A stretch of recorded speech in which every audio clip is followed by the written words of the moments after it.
Alright folks, Hayzink here, welcome back to the channel for another Street Fighter Duel video. So in today's video we're going to actually be talking, now that the dust has settled a little bit, and by that I mean people aren't quite as outraged as they were. People are upset, rightly so, about how this event is kind of taking place, but I guess at this point people have kind of come to terms with the fact that it's really not going to change, you know. Ken is obviously an Inferno faction.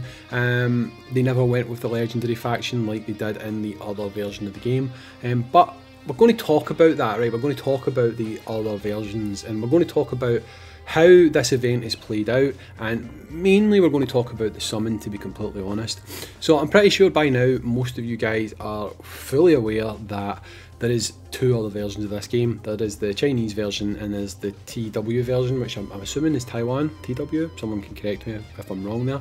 And up until launch, most people were hoping we were going to have the CN version, right? Now, before this game actually came out, I was in the Discord, which I'm no longer in. I can actually, really quickly, I'm going to show you something quite interesting, which will flash up on screen. Not only am I not in the Discord, they've actually added my name to the banned names list, which is just insane. So I am a banned word, you can't even say my name.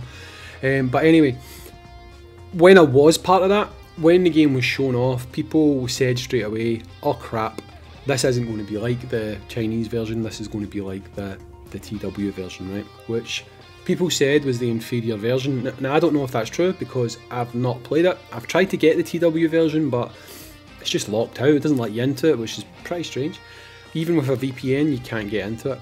So when Ken was released on that version, he was a legendary character, and the way that legendary characters work in that version of the game is you link them like you do with Sakura, and one copy and the character is absolutely maxed out. However, the only way to get that unit is to buy him, or buy her, whatever, with cash. So Blanca is going to work the exact same way. If we go to total sign-in, this Blanca, that's how they will work. You'll get one copy. This copy can potentially be as strong as your strongest unit if you link that unit to this unit, and it can make your life a lot easier when it comes to getting through some content, because you might have a trash character that you've pulled so many times that they are SS +5, you don't use them. Well, that would instantly be a character you could link to Blanca and he would immediately go flying up there and be just as good, okay? But again, for most characters, they are going to be pay. You're going to have to buy them, right? Now, what is better? What we've got or that? Now, this is kind of where people may disagree with what I'm about to say, but I'm just going to be honest about it, right? Personally, I think the system that is in place right now, from what we can see, is objectively worse than simply being able to buy the character.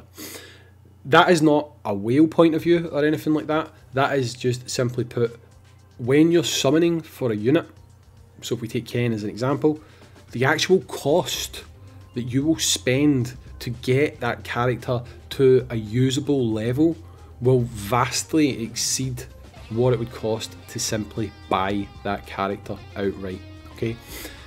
Some people might say, okay, but that is completely closing off free-to-play, and I agree. I totally agree, it is closing off free-to-play, okay? So they would have to find some way to get around that, which I'll kind of talk about a couple of ideas I had in a minute for that, but the reality is, if you look at the way that Global is doing it versus how they've done it in this other version, Global is more of a cash grab than simply allowing you to buy the unit up front, okay? Now, to the entire free-to-play player base, they're probably thinking, well, I mean, how's that going to help anyone? And I agree, right? So what we have just now is a kind of stalemate scenario where, okay, you do not have the ability to buy the character outright, but you've got this special summon that doesn't allow you to use your normal summon currency. When that character is potentially added to the pool, now I don't know if that happens for limited characters, collab characters. Someone has told me it does, however I've not physically seen an image of that, so I don't know how true that actually is. But by the time that character's added to the pool, there's going to be new characters released, so like Akuma, maybe Sagat, maybe Vega. I don't know how they're going to do this, but there's going to be other characters that come along that you might potentially want, and your currency, if you are allowed to use it, is going to start to get divided among who you want to actually get. So you're always going to have the situation with a character like Ken where you might never, or it may be a very long time before you get them to a kind of usable level, okay? Now the problem with that is every game, every gacha game has power creep. It just exists across every single one of them within the genre, right? Now if you happen to eventually get Ken, by the time you get Ken, he might just not be cutting the mustard anymore. He might not be doing what needs to be done. There might be all sorts of solid counters, and by the time you've actually got the guy maxed out, he's actually useless to you, okay? So I feel like the whole legendary thing is probably still the best way to go, right? However, I understand that for free-to-play players, it's not going to work, right? It's not like, you're not going to get access to the character, so why would you support that? So the only way that I can really see that they can kind of get around this is if you view legendary characters as limited time exclusives, right? Now what I mean by that is if someone who wants to spend decides they are going to go out and spend $50 or whatever it is to purchase this unit, they will get the unit. But then let's say 2 months later they introduce that character to one of the pools, so the maybe not the divination pool, because I feel like if they put them on the divination pool it would make it too easy, which is great, right? But they're not going to do that because they won't make any money, right? But if they were to add that legendary character into the standard summoning pool, so if we go into like the draw here, you can see you've got your characters you can go for, and if you scroll down you can obviously see that the likes of Jury, Bison and Gen and Rose are at a kind of lower percentage, right? You still need dupes for those characters, so it's fine that they're at that percentage, but for a character like say Ken, if they introduced them as a legendary and then 2 months later they were adding them into the pool, maybe the rate has to be lower, right? Now again, I know that's not great, I know that's not an ideal solution, right? But at the same time, it's going to work out more advantageous in the long run for users who then happen to get lucky and pull that unit. And let's be honest, at the end of the day, luck is what we're all looking for, and I feel like that would potentially work better than what we've got right now. Because let's be honest, let's be completely honest and let's be completely realistic here. They are not going to introduce a character to the game like Ken, make him a legendary and just allow people right away to summon using free-to-play currency if they don't need dupes, okay? Now if the character is going to continue to need dupes, then yeah, let people use summoning currency straight away. That would be ideal. However, you still need to kind of temper that with the reality that you are going to need about 9 copies before the character hits a kind of usable point in game. So I feel like the better option would be, and it's actually less cash grabby, genuinely, when you simply weigh up the numbers, would be better to put out the character at first, keep them the way they are in the TW version, which is make them a legendary character, make them purchasable from the shop, but do that as a kind of timed exclusive thing where be transparent about it. Down the line, people will be able to summon for that character, and they won't be able to do it on a targeted banner where that character is going to be like a featured character, you're guaranteed to pull them after X number of pulls or whatever. They will just be added to the pool and there's a chance that you could pull that character. That would work better than having a character who you are going to have to, if we're talking money, probably spend about $1,000 to actually get up to like SSS rank. Or if you're a free-to-play player, in a year's time you might still not have had enough to actually get a copy of that unit, you know? Because the thing that people need to remember is, people talk about like divination and stuff like that, but if you're not spending money and buying like the poison pass that gives you X number of diamonds per stage you pass, or if you're not hitting the top 3 rewards, you're not going to get enough diamonds consistently and enough to like max that character out in any kind of meaningful amount of time. So to me, I feel like the best strategy you could take with this would be to not mess about too much, to keep it as a legendary where you can buy, which for the company is going to give them an initial burst of revenue, which is what they look for anyway. It's not going to give them this whole greedy cash grab kind of reputation, and then simply a month or two later add it into the general pool. Be transparent about it in the shop. Simply say at a later date this unit will be added to the premium pool, and then if people decide that they're going to purchase that unit, they've done it knowing, and it means that free-to-play players also know that, okay, yep, straight off the bat, maybe you won't have a chance to get that unit, but in a month or two's time, you will have a chance to get that unit, and if you're lucky and you pull one copy of that unit, then that's yours, it's done. You get straight to maximum, and you get to enjoy that unit, potentially before they're power crept out of existence. Now, I can understand that, and I feel like people will probably disagree with this, because from the free-to-play mindset, I get it. You want to get access to a new unit straight away. It makes total sense, okay? But if we simply look at the Ken situation, people are even now getting Ken, right? They're going to get a copy of Ken. If you get all the missions done and you get all the dragon tiers and stuff, there's a strong chance you'll probably get 2 copies of Ken, which will take that character up to A+. But most people now have realised that that's not going to do anything, right? And even having that as the outcome, people aren't really happy with that, and I get that, right? So we know they're not going to give us the usage of our diamonds on these limited characters and stuff like that. They're not, right? They're not going to let us use our diamond, right? So regardless of what they try and do moving forward, we are still going to be in this catch-22 situation of not wanting characters to go into a shop where you purchase them, but at the same time they're not going to get put into a pool that's accessible where you can summon and you can actually get a copy of this unit. So where is the middle ground there? And for me, it would be what I've suggested: make it a limited time purchase thing. They can make their initial revenue and then add that unit in, maybe a month, 45 days, whatever. Don't make it too long, because I feel like if you make it too long, it's still going to be the same issue. But add that unit in as a legendary to the pool, instead of being like 1.6% like Jury and Bison, for example. Maybe make it 0.010%, so 10% rather than the 16% you can see there.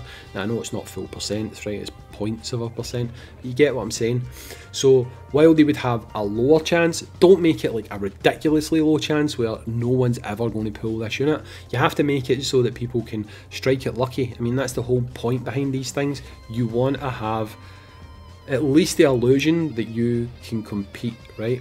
Now, if we look at the Chinese version, people keep saying, I've not like seen it myself, that Ken was a legendary in China. I don't think he was actually, but people keep saying he was a legendary in China. If that was the case, then legendaries work different on China, because you can actually look at the Chinese system and see that as you're summoning, you'll pull extra copies of Ken.